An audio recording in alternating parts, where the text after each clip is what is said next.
নবীজি প্রথম হাসরের ময়দানে উঠেই প্রথম যেই কথাটা বলবেন, ইয়া আখি জিব্রাইল, ও আমার ভাই জিব্রাইল, আইনা উম্মতি, আইনা উম্মতি, আইনা উম্মতি, আইনা উম্মতি, আইনা উম্মতি।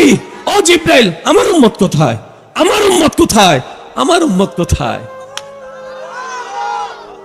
যিনি হাসরের ময়দানে উঠে সর্বপ্রথম আপনার কথা বলবে, আমার কথা বলবে, আমাদের কথা বলবে, ও জিব্রাইল, আমার উম্মত কোথায়? ইয়া রাসূলুল্লাহ, এখনো উঠে নাই, আছে। নবী বলবেন, জিব্রাইল, আমাকে তুলতে তুলতে কোন আমার উম্মতকে জাহান্নামে দিয়ে দিছো?